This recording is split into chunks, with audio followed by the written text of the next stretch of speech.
I got to tell you guys, I'm usually pretty critical of these London overseas games, and this one's actually a pretty good one. I've got it on right over here in the background here, and I'm liking what I'm seeing. I mean, the Falcons are actually playing really good football today for the most part, and Daniel Jones has been a little bit of a mixed bag. I mean, he threw a really ugly pick at the end of the first half, and he's, made some good plays as well. But I mean, the Colts offense looks pretty good. I would say that the Falcons defense also looks pretty good as well. So it's actually been a really entertaining one to watch. So hopefully a lot of people are watching that, and hopefully you've got some fantasy options in there like Drake London, who's done very well today. Bijan, not as well today because they gave Tyler Algier a rushing touchdown, but we do have some fantasy relevancy in this game. I will say that. So, I appreciate everyone being in here. We're going to answer some questions about today. I just wanted to make sure before we do anything, it's going to be the ideal time right now for you to go start a start-sit poll for free on our site. Really, because it'll give people time to go vote on it on the site. These polls are always really active on Sunday mornings. So if you have not started to do polls on our site, I would absolutely 100% start a poll this morning to give yourself time, give some responses back to other people as well on what you should do and what they should do with start-sit decisions. So make sure to like the video, subscribe to the channel to show your support as well. And let's just start getting into some questions here as well. Jose Valdez, Chris Coates, what's going on, you guys? Good to see y'all in here. Chaluto, trade Achane for Lamb. Yeah, that's close, man. Anytime there's like a one-for-one swap, and anytime it's a situation where it's like a true one-to-one swap of wide receiver and running back, there's always going to be that like deciding factor of who wins. Like, who wins the trade in that situation? It's going to become pretty clear. And so it really comes down to what your team needs are and what the rest of your roster looks like. Because let's say that you have Devon Achane and you also have, Rico Dowdle and you have Kyron Williams. So in theory, like, you've got several good running backs, and you just, need wide receiver help because your wide receiver room is like Wan'Dale Robinson, Keenan Allen, Deebo Samuel, or something like that. Well, then it makes a lot of sense to do this trade. I think the other part of doing like wide receiver and running back swap trades like this is you just want to make sure it's good value. You know what I mean? Because you just don't want to be trading like, Rico Dowdle for Wan'Dale Robinson. Like, Rico Dowdle is much more valuable than that for 2025 fantasy football. I think this is pretty fair value considering CeeDee Lamb has not done what I think he should do. And I think I have more hope for him moving forward to hit those big ceiling games. Whereas with Achane, we kind of know what he is. Like, Achane is going to get you a very steady 14 points on the low end, and I would say on the high end, 25 and above. You know what I mean? So considering that Dallas's offense is better in most situations, I would probably take the CD side depending on, what the rest of your roster looks like. I think it's fair value. Lando Bando, what's going on? Monungai starting? Well, that's the big question, I think, of the day, is what is that situation looking like? Because to me, I made a lot of comments earlier in the week, basically that I think it kind of looks like Monungai is going to be the starter. Because if you look at what's gone on, so Swift is obviously coming back from injury. Then he goes to full practice on Thursday. Everyone assumes he's going to play. And then throughout the entire week, Ben Johnson, when asked about, hey, are you going to continue to play Kyle Monungai? He's been saying, yeah, I mean, we're going to continue to ride the hot hand. He did really well for us. He ran with purpose. And, he was asked about Swift, and he was just kind of he was being a politician, right? Basically saying he didn't want to say, like, he was going to bench Swift. But I will tell you, like, it has more legs since he missed practice on Friday. Now, he's going to play. He's going to play today, but he missed practice on Friday, not only with an injury designation of groin, but also personal was added to it. I kind of wonder, and maybe I'm just overthinking this and I'm crazy, but I kind of wonder if personal meant like he was not happy with being told he was going to be benched, or that Kyle Monangai was going to open up the game as the starting back. So I can tell you this, I made the personal decision on my team. So in a dynasty league that I've been doing for years now, and it was actually an orphan team, I've rebuilt that team quite a bit. So I just traded Nico Collins, who I love dearly, but it made sense for my team. I have Puka Nacua and JSN on that same team, and I had Nico as my wide receiver 3. So it made sense for me to trade Nico for Derrick Henry, DJ Moore, and a second-round pick in 2027. So DJ Moore, I have him on that team, and I have Kyle Monangai, and they were both basically fighting for my last flex spot today. I ended up going with Monangai because it makes sense to me that they're going to ride with him. They've been saying it all week. We're going to ride with the hot hand. Well, who's that? It's Kyle Monangai. So I think Kyle Monangai actually does start today. I have confidence in playing him. I moved him down in my rankings, and those of you with a premium subscription at fsroundup.com, you could see exactly where Kyle Monangai is ranked. Like, you're able to get that very easily. He did move down, but he did not move down very much. So, yeah, I mean, I think it's a little sketchy, of course, but I'm going to continue to stand by that.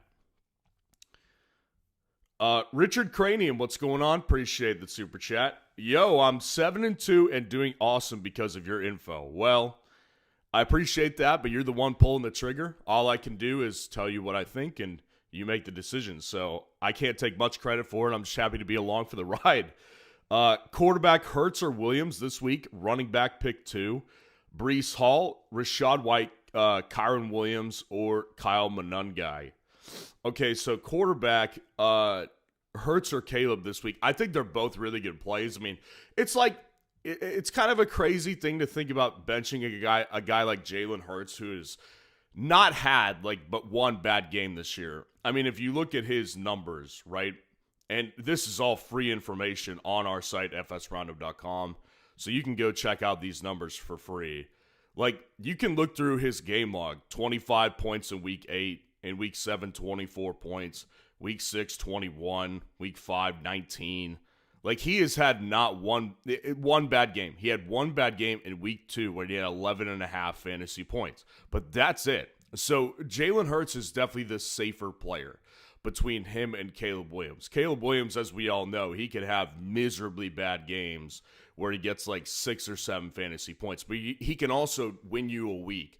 Unlike Jalen, his ceiling is 30 points, which is good. That's going to really set you apart.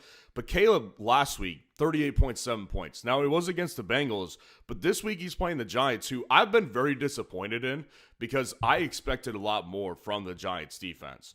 So, the only problem is how willing are you to risk a lower game from Caleb? What if their ground game dominates today, right? And Caleb doesn't need to throw for 300 passing yards and, he gets 3 touchdowns. That's very possible. So I do think it's a risk-reward thing that's going to make me want to go with Jalen in most situations. Now, if you look at my rankings this week, let's bring it back to the comparison feature really quick. So the comparison feature, this is a very valuable tool on our site for premium subscribers. So if you want access to this tool, I would recommend getting the premium subscription because it does help a lot. So if you line these two up, I can tell you for a fact that Caleb is ranked higher than Jalen Hurts, but our comparison feature is going to go with the opposite of me. Caleb's 2 spots higher in my personal rankings, but you can see what the comparison feature says. Highest fantasy points per game, most efficient with his touches and targets, meaning passes and rushing opportunities, and best fantasy points per snap efficiency. These are all reasons why the comparison feature would go with Jalen. Now, I think it's really close. I'll go ahead and back up the comparison feature in most situations because the risk reward is probably makes more sense to go with Jalen because his risk is very, very low, while his reward is also very high.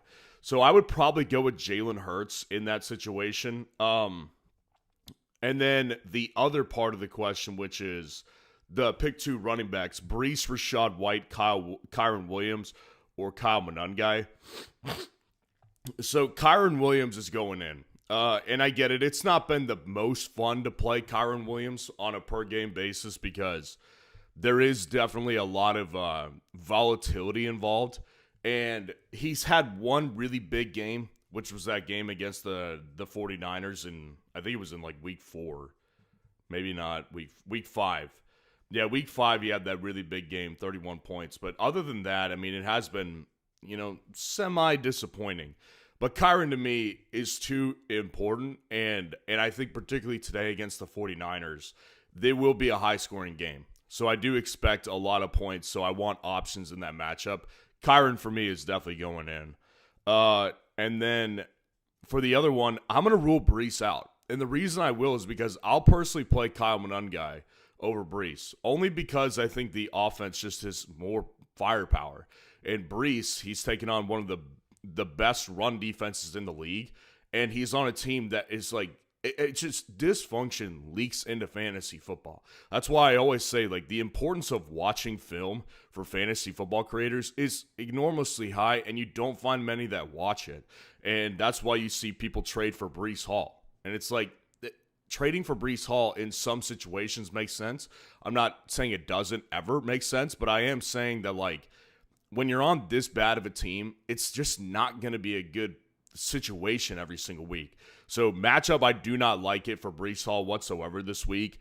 And I would play, like I said, Kyle Monangai, because I think his offense just has more firepower and more, they have a much higher ceiling this week for sure. It really comes down to Rachaad White versus Kyle Monangai. Again, let's go look at the comparison feature. I know exactly where these two guys are ranked, like off the top of my head. And it's extraordinarily close. Like, they're really, really close to the point where I'm going to kind of say it's probably a gut call more than anything. Rachaad White is 5 spots ahead of Kyle Monangai in my rankings. Like, that's how close these guys are. I like them both, man, because I think Rachaad White and the Bucs are going to score points today on the Patriots. I've been saying this all week. It's kind of like my sneaky pick this week is I think the Bucs actually do really well today, and they beat the Patriots pretty badly. Not badly, but like I think they'll beat them easily. So I do kind of think Rachaad White has maybe a higher ceiling today because he might get in the end zone twice, whereas with Kyle Monangai, he's still sharing opportunities. So I will stick with my rankings on this one and go with Kyle Monangai, or go with Rachaad White, but it is close. Like, it is a very close call for sure in this one. So I'll go Rachaad White, Kyron Williams, and Jalen Hurts. Appreciate the super chat, Richard Cranium. That is how you get your question answered right away. You can jump the line by doing a super chat. Michael Merowitz, good to see you in here. Appreciate the super chat. Monangai, Breece, or Tet? Jennings or KW9? So Monangai or Breece, I just kind of went through that briefly, which is that I definitely like Monangai over Breece because it really comes down to just offensive upside. And in today's matchup, the Jets are playing the Browns, which is one of the best run defenses anyways. And I'm going to be honest here. Like, I really do think this is a good week for me to watch this team and watch what Breece does in particular, because I think there's two sides of this coin. One side says he could he could continue this great season that he's actually had considering all factors. Efficiency-wise, he's done great. But I do think there's also the other factor, which is like, hey, I am on a contract year, and the league clearly values me. I mean, the Chiefs just tried to get me for a 4th-round pick. Like, they value me. So he could he could just start going out of bounds when he would normally try to get more yardage. Like, I think that's a factor. So I'm going to stick with Monangai over Breece in most situations. And that, I kind of wonder if that's going to be a popular question, because matchup makes more sense for Monangai for sure. And even though he's in a split backfield, I just think he has more upside than Breece does at this point.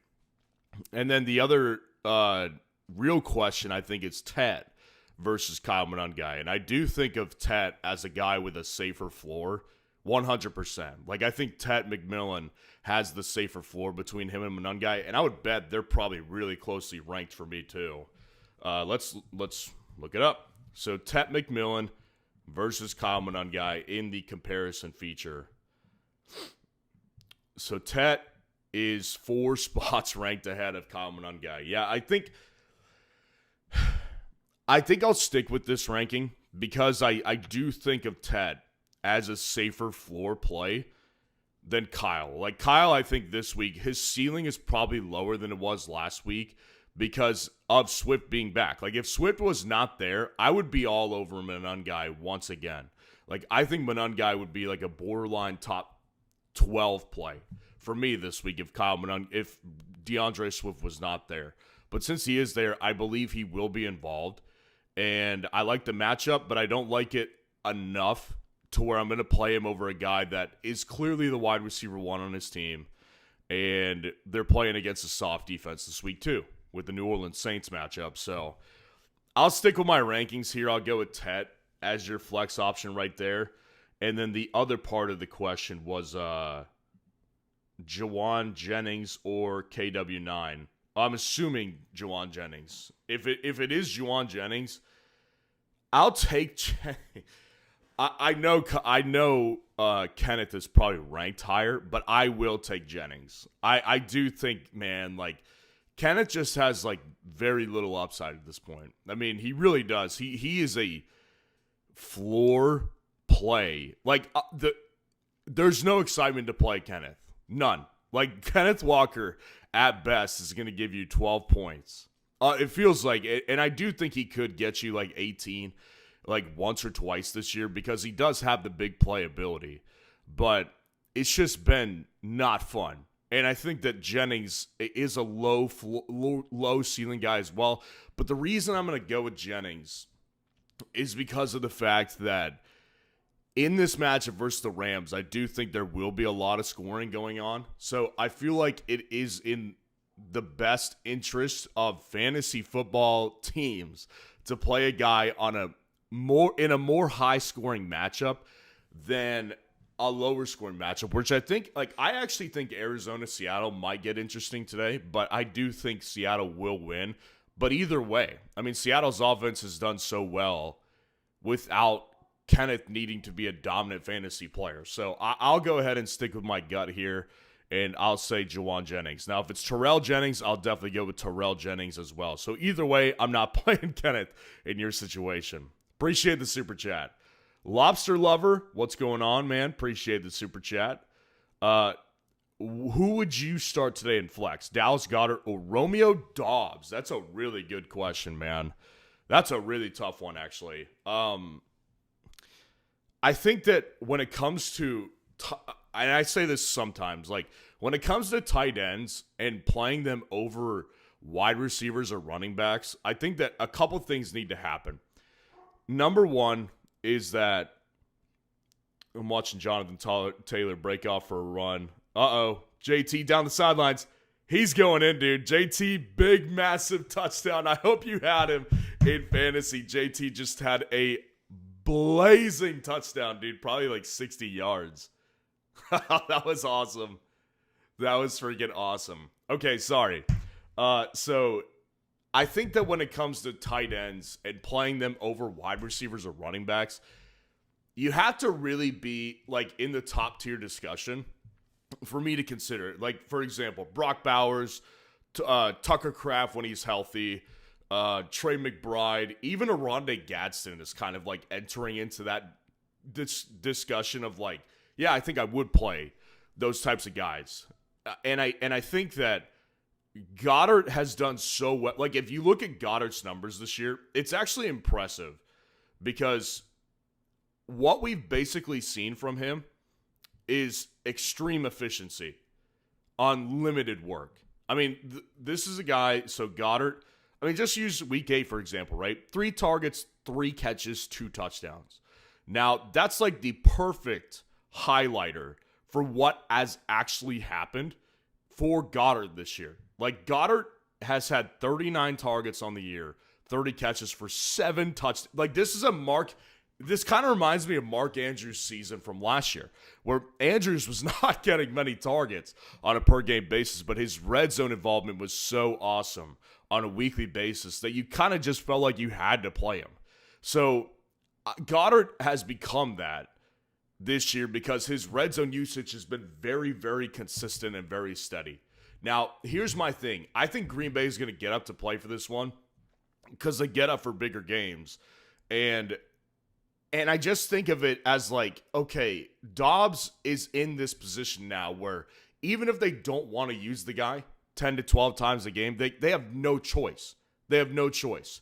So I just think that Romeo Dobbs is probably really underranked for me this week. Like, his ranking for me is actually not great. Like, it hasn't, and I'll be honest, like, it hasn't moved since I did my wide receiver rankings. So what you guys saw on Wednesday when I ranked my wide receivers, nothing has changed. And it's probably way too low. Because just from an involvement standpoint, they have no choice but to use him like that. So I do think Romeo Dobbs actually is going to be a better play than I think this week. And I'll go with Dobbs over Goddard. I will say I think Goddard, I don't know what your tight end situation is, but Goddard, unless you have, again, like a McBride or a Rondé Gadsden, it's tough to bench him. I mean, it's tough to bench Goddard. Appreciate the super chat, though. Kazin, what's going on, man? Appreciate the super chat. Good to see you in here. Start 2, Judkins, Jalen Warren, Monangai if Swift is out. Well, I don't think Swift is out. I think Swift is playing. Let's just vet it really quick. Yeah, he's going to play. Yeah, Swift is active. So, like, Swift is going to play. The question, again, is mostly about obviously with Swift in, that factors into my ranking. And the reason I moved Monangai down in my rankings is because of Swift's, expectations to play. So, I mean, I like Monangai a lot, but I'll tell you this, Judkins is absolutely going in 100% of my lineups this week. Like 100%. He will find his way in.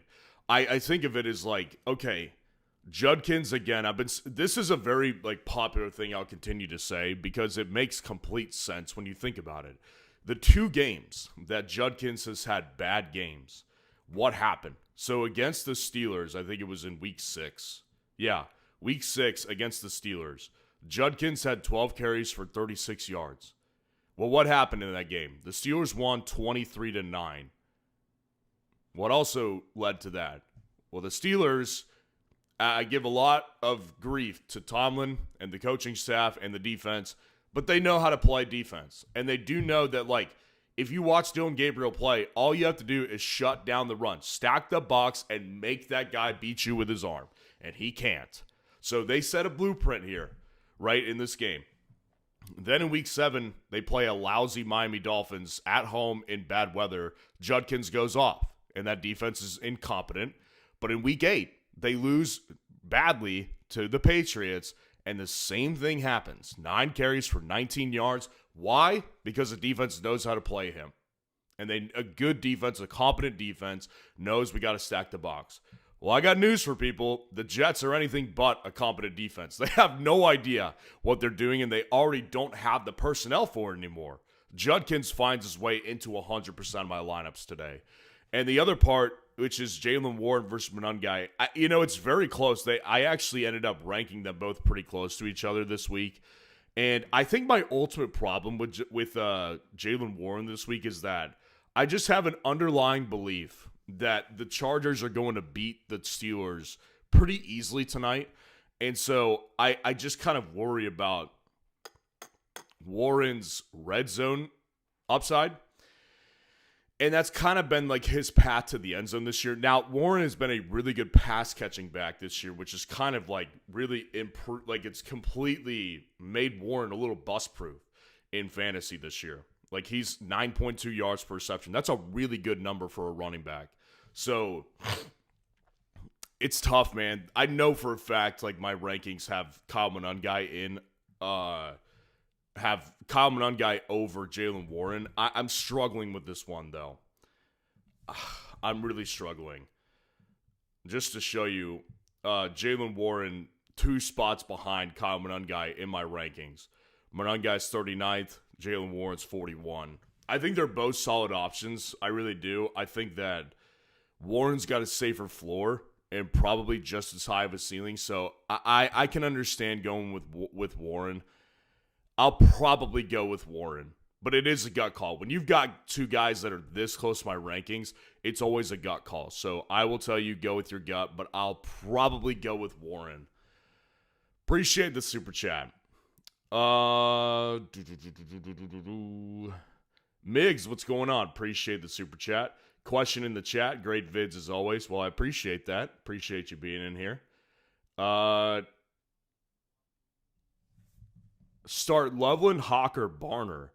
Santos kicking in 22-mile-an-hour wind. Should I look at another kicker?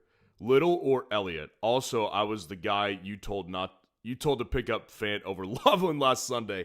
Oh, man. I am so sorry about that. That was the worst thing.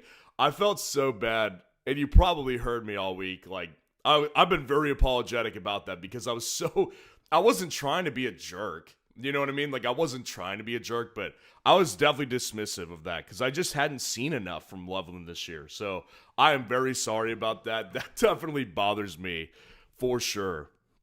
But I appreciate you being back here and sticking with me. So Loveland, Hawker, Barner. I tell you this, like, I'm not making the mistake again of losing out on Loveland to a guy like TJ Hawkinson. Like, there's no question to me.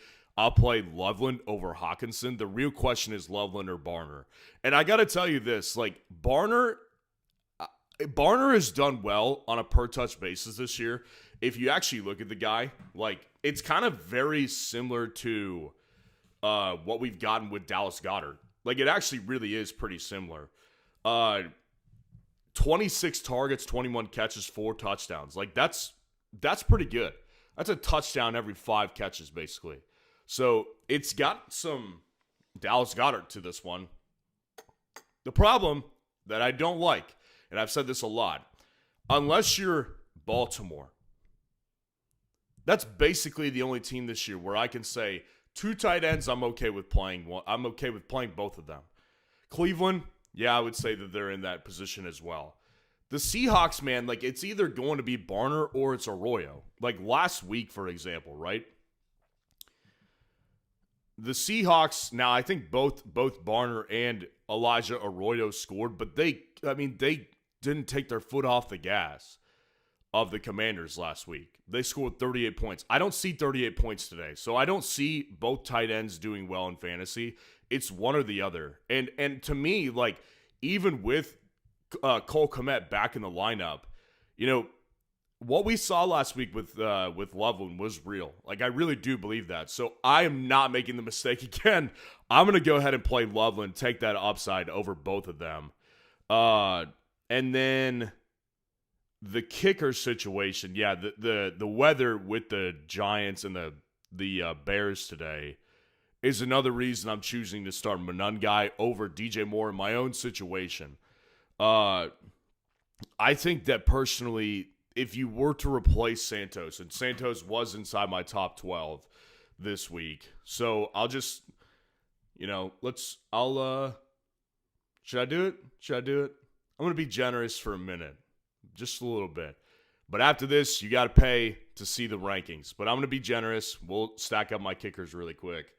So you look at this, like, I think Rachaad is a good play this week. I think Cam Little is a good play. I think Andy Beregelis of the Patriots is a good play. Those are, like, good options to me. So I do think Cam Little, if that's, like, your only option out of those 3, then I would personally go ahead and pick him up. Because I do think that the Texans and Jags game could be a pretty field goal heavy day because the Houston defense is really good. So I do think of Cam Little as a pretty good play. Again, if you want access to the top 250 rankings every week, if you want access to the automatic waiver tool, the comparison feature we've been using, and the league sync up feature right here, that is $6 a month. I mean, we're talking league winning features for $6 a month. It's like a pretty unbeatable value, guys.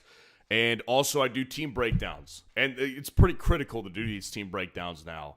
But the one thing before I move on is make sure to go start a start-sit poll now, because you have less than an hour to make a decision. And if I don't get your question answered, at least you're going to get response and feedback from the rest of the community on what you should do. Because you can go in and start a poll for free, and you can go vote on a poll for free. So start a start-sit poll this morning.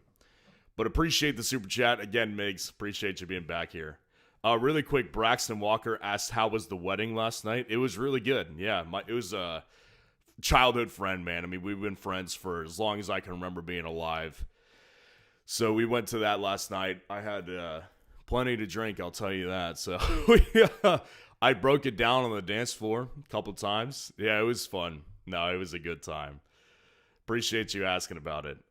Dino, what's going on? Appreciate the super chat. 2 for half PPR. Diggs, Shakir, Tet, Vidal. I think that, honestly, I know a lot of people don't like this, but I really do think that Vidal is going to be a good play this week. Like, I know it's been kind of tough, like, because his floor is really, really low. I mean, his floor can crush you. So I get it. I get all that. Like, his floor is not fun to deal with because, I mean, last week, 3 points in fantasy. I mean, it was not fun to play Kamani Vidal last week. But the week before, it was really fun. 19.7 fantasy points. Week 7, he had 7 fantasy points. And then 22 in week 6. Like, he's done pretty well in a lot of situations. I do think that the game tonight, again, is going to go pretty well for the Chargers, even though they're missing offensive linemen. So I could be very wrong about this, and I understand if people don't want to play Vidal. So I'm not gonna say definitively that you should play Vidal, but I do think he's a good play. Heads up, touchdown, Tyler Algier's second touchdown of the day today, and I benched him in a dynasty league, and it's a deep dynasty league, and I considered playing him. Ugh. Falcons take the lead, 1:44 to go in the fourth quarter. Falcons could win this one, man. We're gonna see Daniel Jones. Can he pull out a last-minute drive? I'm going to go ahead and rule out Shakir in this one because I think that there's the rest of the group I think has a better ceiling than Shakir does. I think Diggs this week has a pretty good ceiling because he's the last man standing type. Like Kayshon Boutte being out, I think does affect their passing offense. And it could be Douglas, it could be Mac Hollins. But my go-to answers, it's probably Diggs in that offense. So Diggs, to me, is a better play than Shakir. Tet is a better play than Diggs. So I would say that Tet is definitely one of the starters, and then it comes down to Vidal versus Diggs. And I know a lot of people are not going to like this. I'm going to go with Vidal, though. I will take Vidal. It is a pure gut feeling that the Steelers' defense disappoints because the Steelers are the type of team, and we've just seen this time and time and time again. They're the type of team that has, in theory, on paper, a good situation to go up against, and they completely piss their pants. Like, they go up against backup quarterbacks. You think, oh, their defense is going to do great. They do terribly. You go up against offensive linemen that they pulled off the street. Well, they can't generate pressure. That's what I have a feeling is going to happen tonight. So I'm going to personally play Vidal. I wouldn't blame you if you wanted to play Tet and Diggs instead, but I'm going to personally play Tet and Kamani Vidal. Appreciate the super chat. Next up we had Ty from Wyoming. What's going on? Appreciate the super chat. Full PPR, who do we start? Kyle Swift or White? They're all so closely ranked in my rankings. It's crazy how close these guys are. So for me, I'm going to go with Kyle over DeAndre Swift. So it comes down to Rachaad White for me, because the reason I'm going to play Manon guy is because, listen, why did he miss practice on Friday? Why is that? Because Swift came back, limited practice on Wednesday, full practice on Thursday, and then he missed Friday practice. Why is that? Well, I know this. Either one of two things happened. Either one, he pulled his hammy or pulled his groin on Thursday's practice and then missed Friday's practice because of the groin. Or the reason that personal was added to the injury report on Friday is because he didn't like what the coaches had to say about something. That's what I believe. And maybe I'm way wrong about that. Maybe he had an emergency and he had to take his dog to the hospital or something. I don't know.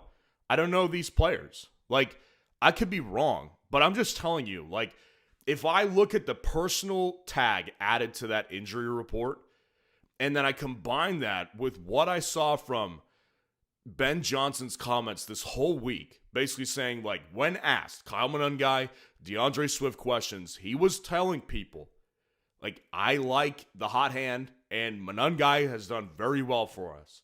Like, he likes him. He likes him. That's why I prefer Monangai over Swift this week. But it's close. Like, they're both good options. They're both playing a good matchup. And it's a windy game. Probably not going to be a ton of throwing in this one. Although I will say, and I'm not the biggest Caleb fan, but Caleb's arm is extremely strong. Like, he's probably one of the few quarterbacks, if he can find consistency, like, the wind wouldn't affect him as much. His arm is really strong. But Rachaad White, to me, and I answered a Rachaad White versus Monangai question earlier. I'll play Rachaad White because there's just not that threat of if I'm wrong on DeAndre Swift. Like, I think of Swift as a guy that could do very well today and leave Monangai in the dirt. Sean Tucker is not going to do that with Rachaad White. You see what I'm saying, right? Which is that I think there's more security on your investment if you play Rachaad White. And I think that he's just on an offense that you can also kind of guarantee a touchdown if he gets an opportunity at the red zone. So for me, I'll personally play Rachaad White. Appreciate the super chat. Admiral Habibi, what's going on? Appreciate the super chat. Should I be worried about Danny Dimes as my quarterback one? Absolutely. I don't want to strike panic into the audience. Like, if you have Daniel Jones, he's been very good for the majority of the season. It's a fitting question because I'm watching this game end right now. I've got the chat pulled up on one tab, and then I keep switching back and forth to the game. 1 minute 32 left. Daniel Jones, 2nd and 10. I think they're in Falcon territory. And Daniel Jones has played, they're just across midfield. So Daniel Jones, pressure in his face, he goes down. So here's my problem, is that Daniel Jones got exposed last week as being the Giants' version of himself. He morphed into a werewolf. The Steelers exposed him a little bit. I worry about that moving forward because it's a mental thing. Like, that's a part, again, I think it's important to outline that kind of stuff as a fantasy football analyst, is that a lot of these guys, man, like, they're humans too. Like, the mental element gets to a lot of these players. I mean, think of Sam Darnold last year, right? Sam Darnold, for example, he dominated the regular season last year with the Vikings, and then in the two biggest games of his life, last year, week 18 against the Lions to win the division, he was a joke. And then the playoff game against the Rams, he was a joke again. Like, mental. That was all mental right there. I don't have a doubt that Daniel Jones has physical capabilities. Like, 3rd and 21, he's on the run. He might pick it up. He's close to picking it up. So they're going to have to go for it here. I don't have the doubt that he has physical capabilities to still do well in fantasy, but if it was me and I had Daniel Jones, I would be looking for other options. Like, Darnold is like the perfect pickup. If Sam Darnold's on the waiver wire, I'm picking Darnold up. If I can make a trade, I would try to move off of Daniel Jones and try to upgrade, but, trade deadline's passed, and I think a lot of situations you've got guys on the waivers. Like, Darnold, to me, is a great pickup. So, yeah, I'm a little worried. Appreciate the super chat. Jordan Eversole, what's going on, man? Good to see you in here. Appreciate the super chat. Happy Sunday to you as well. Just made 2 trades in a 12-team Dynasty full PPR tight end premium, plus half a point. San Fran just want your opinion. Superflex, just want your opinion on him. Sure. First trade, Tez plus a 2026 late first for Kyron Williams. Okay. Second trade, Ferguson plus early 2026 fourth for a 2027 first. So here's the thing with it from a dynasty perspective is I'm a big, you look at draft capital as assets, right? Because draft capital is assets. Now, I think that when it comes to Dynasty, it's very popular to like stack up as many picks as you can, right? That's a very popular thing. And I do think that like if you're one of those people that watches college football on a weekly basis, you know these players, you analyze the talent, like you're very fit to make a lot of like draft picks, right? Now, I think that there's a lot of people who stack up draft picks and don't know what they're doing. But for me personally, I know what I'm doing. I'm going to assume you know what you're doing as well because these are more advanced trades. Dude, Daniel Jones is like mouth is like bloody. If he leads a game-winning drive right now, I'm going to be pretty happy to see this. Nope, that's not going to do it. Yeah, I think that the second trade makes a lot of sense to me. Like the second trade I really like a lot because again, first round draft pick is what you got in 2027 for Jake Ferguson, basically. Because like the 2026 fourth is like a throw-in. I mean, that's like a throw-in trade. And when you look at Jake Ferguson, you know, he's had a good year this year, but this has really been his like only good fantasy year. And the guy is 26 years old. So like in theory, like that's not old. But tight ends don't have as long of a shelf life as a lot of people think. Like on the high end, tight ends can last into their 30s. But for most of these guys, man, like you're not going to go into your late 20s and early 30s and still be a really good player. Like Ferguson's got this little window. And to his credit, he's doing well with it this year. But I think moving forward, like I would move off him. This was the time to move him. And that makes sense to me. Like what you got for Ferguson is a really good deal for me. I would have done the same thing. Now, the first trade, Tez plus a late first for Kyren, I'm not as into that one. And the reason I'm not is because of the fact that you're in this position, right, where Kyren has, yes, he has the contract, and that is a good thing. Like, security for your investment is definitely important. Okay, so, update. Michael Badgley, after having a bad day so far, redeemed himself, just kicked a probably 40-yarder, tied up the Falcons, 25-25, 25 seconds left in the fourth quarter. So this one might be going to overtime. We'll see. The Falcons have 2 timeouts, though, so they could go down there. But, you know, the thing with Kyren, again, is that I'm a little worried from the perspective of age, and this guy has exceeded expectations. To me, Kyren has exceeded his expectations as a player in fantasy because he's small. I mean, the guy's like 5'9", 200 pounds, not particularly athletic, like just based off testing numbers, and that's not everything, but he's exceeded expectations. I worry about, though, moving forward, unless he's going to be really involved in the passing game, how quickly his rushing deteriorates. 25 years old, he'll be 26 at the start of next season, so he's not old yet. But we are kind of at that window where it only makes sense to me if you're competing this year. Like, if you're competing this year, giving up a first rounder and Tez Johnson is not going to kill you if you're going to win a championship or get close to it. Like, that will make sense. But if you are like kind of a middle of the pack team, that doesn't make a ton of sense to me. There's only one way this trade makes sense, and it's if you are a really good top-tier competitor and potential to win this year. So I'm not as in love with the first trade as I am with the second, but there's definitely merit to it. Appreciate the super chat, man. Good to see you in here. Sir Steven, what's going on? Appreciate the super chat. Jones or Swift? RB2, number 1 is Henry. So Jones or Swift? For me, it's definitely DeAndre Swift. I mean, Aaron Jones is banged up.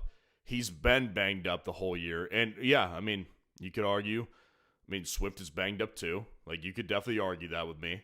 But to me, better offense, better matchup today. It's just not particularly close. Like, Swift for me, like, play this out too, right? If the wind is that bad today in this game, then there's probably going to be a lot of short yardage passes for both teams. And I do think that Swift has made a really good living this year off of catching the ball. I mean, that's always been Swift's game. He's a very, very good short yardage, or he's a very, very good pass catching running back.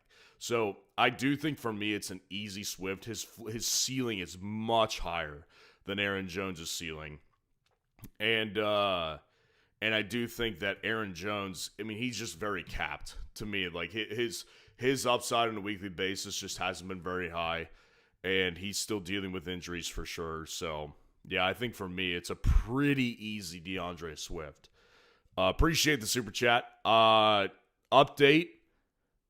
I think that's a 10-second runoff, and that ends the fourth quarter. Yep. So Michael Penix, intentional grounding, was under duress, just threw the ball into the ground, basically. Intentional grounding, 10-second runoff. We're going to overtime in this Berlin game. This has been a good game. I got to give them credit. These overseas games, I have not liked them this year. This is a good one. This is a fun one to watch. Julian Sanchez, appreciate the super chat. Dart or Hurts in 6-point passing touchdown, and Kincaid or Goddard. So Dart, you have to factor in. What we've been talking about today is the fact that this game is very, very high wind. So passing touchdowns are really valuable in this league, obviously, with 6-point given to passing touchdowns. But the problem is, obviously, that in these type of windy games, passing touchdowns probably going to be few and far between. Like, between the two quarterbacks today, it would not shock me if there was only 1 or 2 passing touchdowns today. Like, if that. So, I do think that it's a little bit of a sketchy play. And, you know, they're both runners. And I think that, you know, the thing with Jalen, he's not really a runner these days. He's more of a goal line back. I mean, that's what he does really well. But I do kind of think of it as a better, it's just definitely a better play to me personally against the Packers defense. Like, that's a must-win game for both teams. I think they're both at the top of the NFC. And I would imagine that Hurts having A.J. Brown back, like, maybe it's good, maybe it's not. I think Hurts is probably the better play, though, just because of this wind. The wind does affect how you view quarterbacks. I'll personally go with Jalen Hurts. And then your tight end situation, Kincaid or Goddard. This is, that's tight. That's a tight one, man, for sure. Because I think they're both really high upside players. You know, we were just going over it, like with Goddard, he's a guy that has just been really efficient. Like, he's been very efficient on all of his opportunities this year. And Kincaid, you know, he's been a really good downfield threat this year. Like, you know, he's had a lot of, like, big performances. I think his ceiling is higher. Like, I really do. I think that in this game versus Miami, there's going to be no resistance whatsoever from that defense. And Kincaid could be really busy today. I mean, he's had 33 targets and 4 touchdowns, 27 catches, 15.2 yards per reception. Like, that's a big year for a guy who's missed a couple games with injury as well. To me, I think Kincaid's ceiling is a little higher. I'll always go with the higher ceiling in most situations, especially when I think the floor is not that far apart. Like, if anything, Kincaid's floor is actually a little higher than Goddard. So for me, Kincaid is my tight end this week. And again, it's kind of hard to sit Goddard, but this is a situation I'm okay with it. Appreciate the super chat. Adrian, appreciate the super chat. Good to see you in here. Hola, Ryan. Is it worth stashing Waller at tight end? I'm glad someone's asking this question because I always viewed Goddard this season as a guy that you could not rely on. Like, to me, I viewed him as a luxury pick. So I told this story a couple times earlier in the season, and I'll tell it again because I picked up Waller in one of my leagues when he came back, and he had obviously like several games where he went and scored a lot of points because he was getting touchdowns constantly. And what I did was, like, I traded him and Marvin for Ladd McConkey. And I knew right away, I was like, I am so glad I got out of the Waller business, because the reason I wanted to trade him away was because, think about it like this, right? This is a 33-year-old player, right? I think 33 years old. He's coming off of retirement, and the minute they get him, basically, he's not healthy, and he hasn't been healthy. Like, even when he was playing, he was constantly, like, limited, no practice. So then he gets this, I think it's a pec injury. And I don't think it's a guarantee that he comes back at all. Like, I really don't. I mean, this is a guy, think about it like this, right? This is a guy who's on a losing team. Like, he has no business. Like, if he only came back to, like, win, in theory, then it doesn't make any sense to continue playing. The Dolphins are going nowhere and nowhere fast, and he's just clearly hurting himself.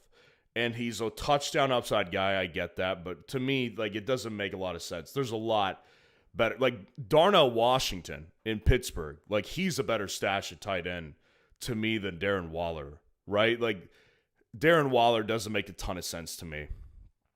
I mean, maybe when he comes back, if you want to give him, you know, a bench spot, like, that's fine for an upside play. But to me, it's just like, I have no idea if the guy's coming back, and I'm definitely not going to stash him right now.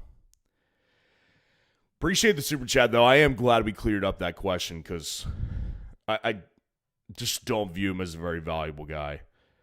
Tyler Sperry, appreciate the super chat. Kyron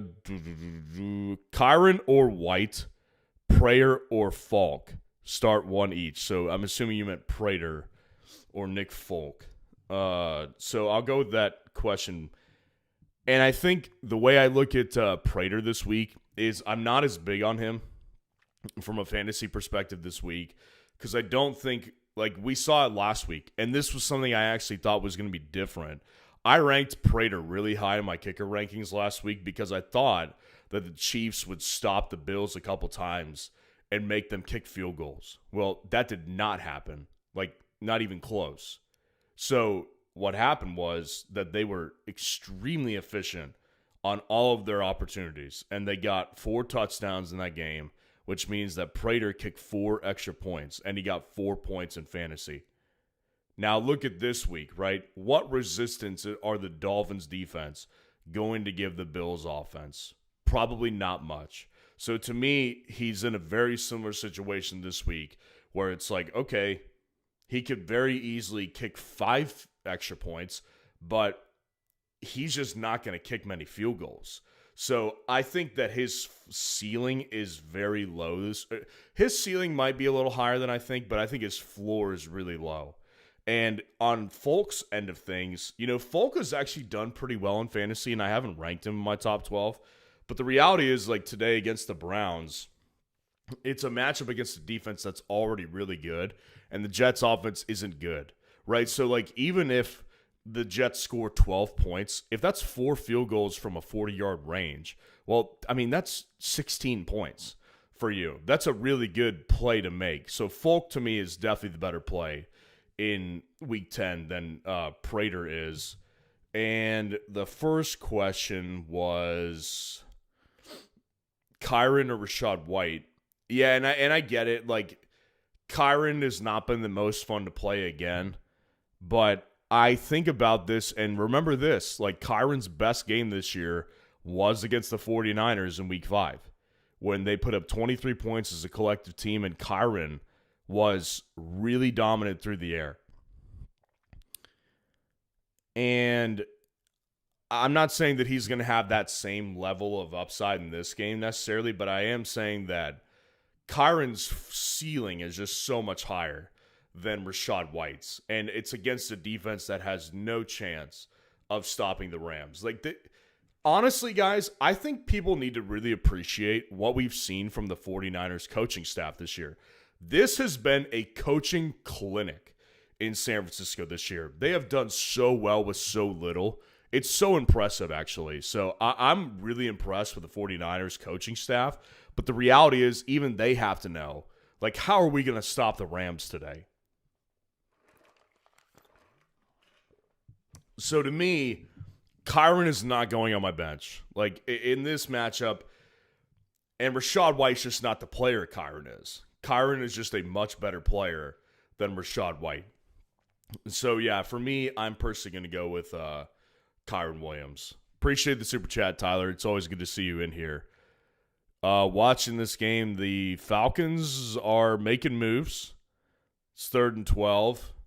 Mooney catch out of bounds.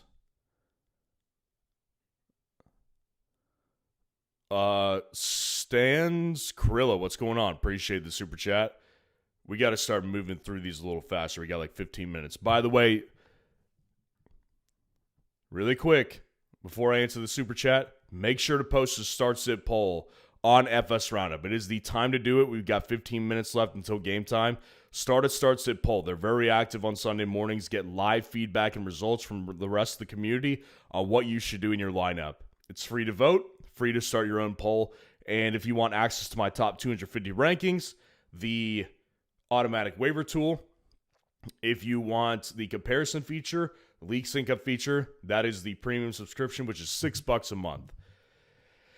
Okay, Stans Krilla, what's going on? Appreciate the super chat. Metcalf, Goddard, flex. Worried about the weather in Green Bay. Yeah, what's that weather like? Let's look it up.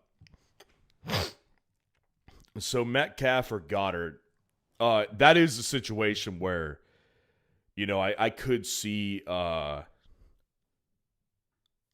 Goddard being in contention. Packers, Eagles, weather.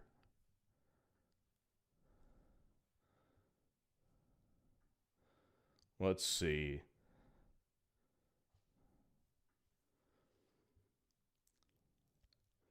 Winter-like temperatures.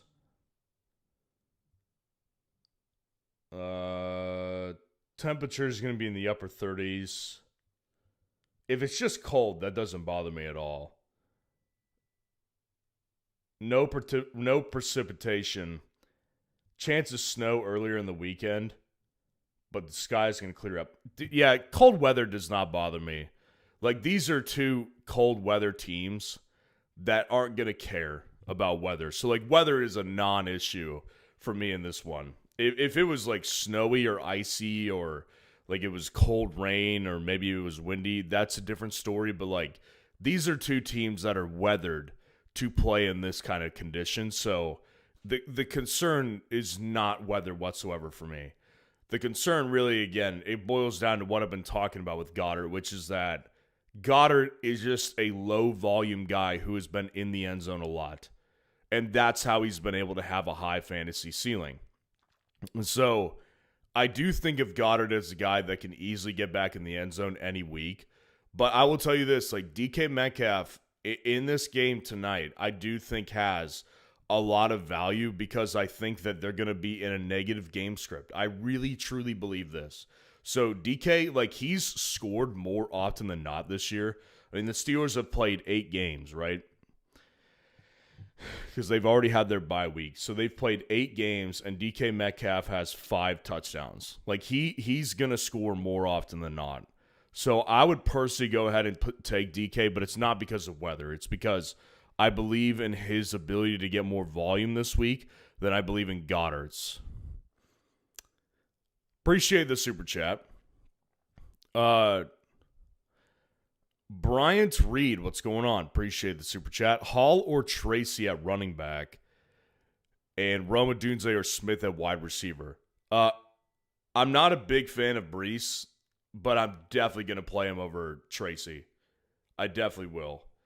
I think for me, ultimately, it just comes down to Tracy.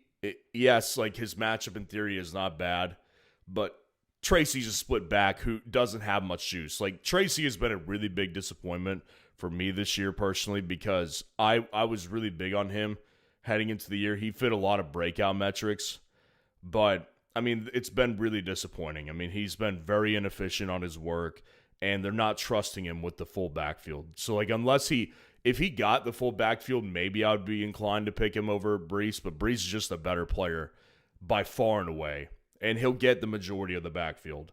So Breece, for me, is definitely the play over Tracy. And then the wide receivers, Rome or Devonta Smith. I get it. Not been fun to play Rome the past month or so. Not been fun. But Rome, to me, just the ceiling, man. And now that AJ's back, it does really mess with things. And I get it. The weather today, not ideal for passing. But Rome, I think I just got to do it. Like, for me, I will say it like this. Like, it's probably a gut call. Like, they'll probably end up, if I re-ranked it today, my wide receivers, they'd probably be relatively close because of the weather. But the fact that AJ's coming back doesn't make me feel super confident that the majority of the work goes to Devonta Smith, especially factoring in Dallas Goedert. I'm going to go with Rome. But I would not blame you if you decided to go with Devonta Smith. For me, I'm going with Rome, though. Appreciate the super chat. Nicholas Bond, what's going on? Appreciate the super chat. Half PPR, need one flex. Half PPR, Diggs, A.J. Brown, Washington, Johnston. I started Sutton on Thursday, and opponent played Alec Pierce this morning. So you need an upside play. So that, for me, is going to rule out guys like Parker Washington and probably Stephon Diggs. And maybe not rule out Diggs. Like, I'd probably play Diggs over A.J. Brown because AJ's ceiling has not been that great this year, honestly. Like, it really has not been that great. Okay, so the Colts looks like a walk-off touchdown. Colts win in overtime. Who scored it?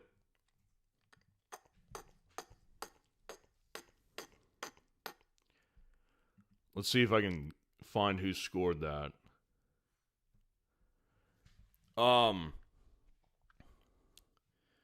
Yeah, I think that AJ's ceiling hasn't been that high, so I'd probably play Diggs over him. Really, it comes down to Diggs or QJ.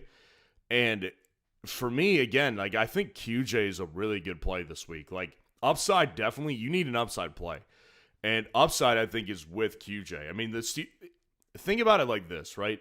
Maybe I'm wrong about my prediction of Kamani Vidal today.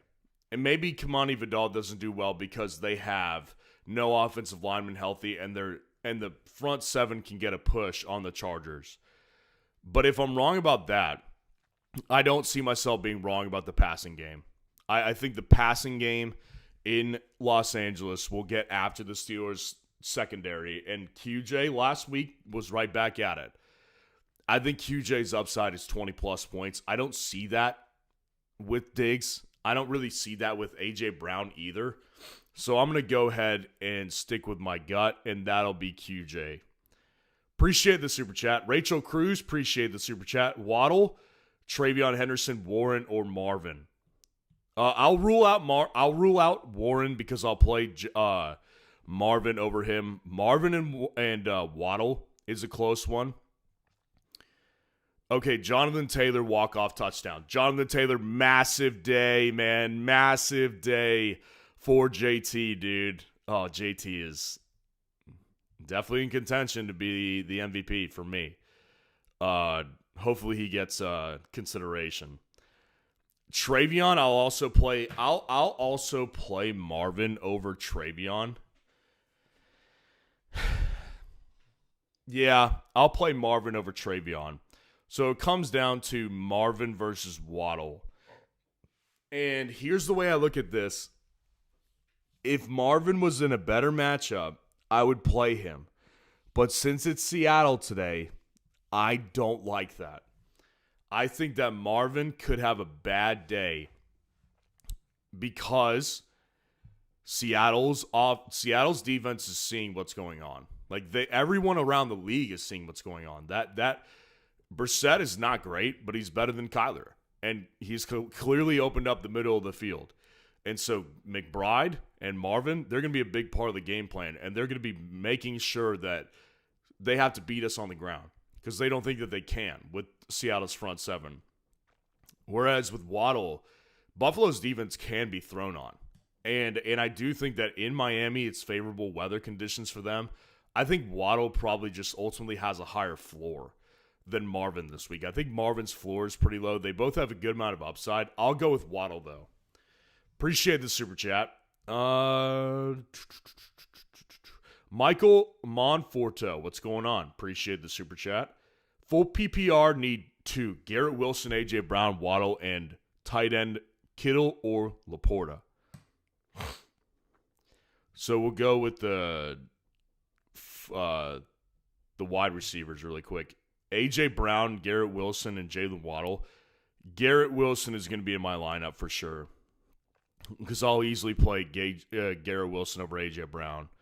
And I'll play Waddle too. Listen, A.J. Brown, that experiment has not been fun this year. It just is not fun because that guy, man, he clearly doesn't want to be there. And it's like everyone knows it. And his chemistry with Jalen is like quickly just deteriorating into nonsense. So to me, it's like a no-brainer. Unless I'm dealing with like Wan'Dale Robinsons of the world or Jawan Jennings of the world, like AJ is just not my favorite play. I mean, AJ's ceiling game this year, I mean, he can still do it, but like they're few and far between because he just doesn't like the quarterback. I mean, what was it against week 7 against the Vikings? Yeah, he had 28 points. Like, great. But, I mean, it's just been very few and far between. So, yeah, I'll personally go with Garrett Wilson and Waddle.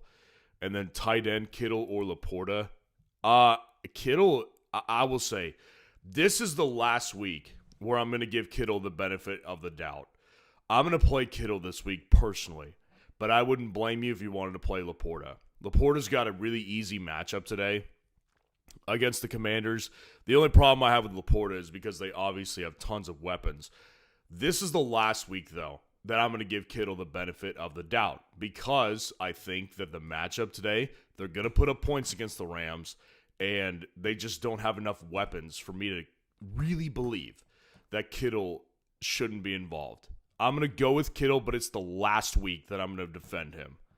Appreciate the super chat. Jeremy Estrada, appreciate the super chat. Flex Jacoby Myers over Aaron Jones, Metcalf, or Diggs. I'd play him over Aaron Jones, but I would not play him over Metcalf or Diggs. I would personally go ahead and the way I would rank these is DK, Diggs, Jacoby, and Aaron Jones. To me, he's got more of a ceiling than Aaron Jones does, probably just as safe of a floor. And Metcalf and Diggs, I think, just have higher upside. So, yeah, that's my ranking. Metcalf, Diggs, Jacoby, Aaron Jones. Appreciate the super chat. Apocalypse Cloud. Nice. Appreciate the super chat. Flex Tet or Addison, half PPR. Easy Tet for me. Easy Tet. I think for me, it just comes down to target share, being better, more consistent, better quarterback play, which is crazy to say because I don't like Bryce Young very much, but I think J.J. McCarthy is still finding his way. And I think that's a nice way to say it because I don't think he really does have much of a way. So I'll go Tet pretty easily. Appreciate the super chat. All right, let's go ahead and try to bang out as many questions in the next 2 minutes as I can.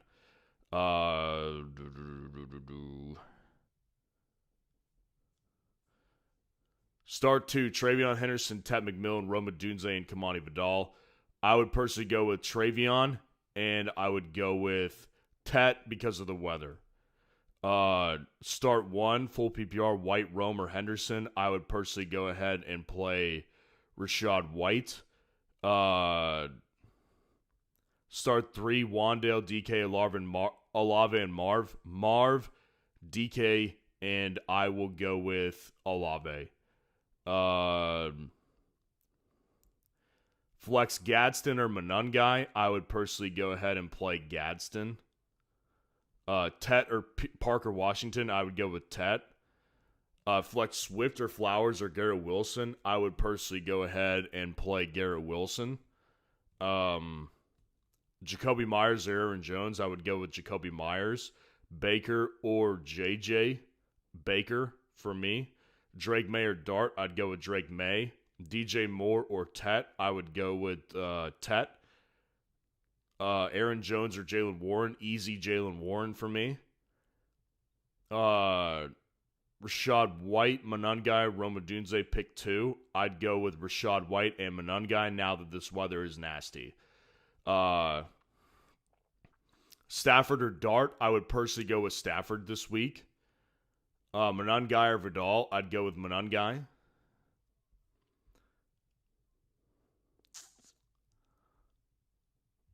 Egbuka or Henderson, I would go with Egbuka. Egbuka needs to go in people's lineups. Pick 2, Wandale, Christian Watson, Mark Andrews. I'd go Mark Andrews, and I would go with Wandale. Yeah, it's close, but I'd go with Wandale. Gadsden or Laporta, I would go with Gadsden. Slayton or Jacoby Myers, I would personally go with Jacoby Myers. All right, guys, I appreciate everyone being in here. It's noon. Go enjoy the day. Like the video, subscribe to the channel, and go start a start-sit poll on our site for free. Vote on other polls for free, and join the premium subscription. Get access to my rankings weekly. Get access to our automatic waiver tool. Get access to the comparison feature and the league sync-up feature, all for $6 a month. League-winning features. Get a team breakdown from me just in time for playoffs. This is the time to get a full, detailed team breakdown from me. Love you guys, and I'll see you guys tomorrow. Peace out. Enjoy the day.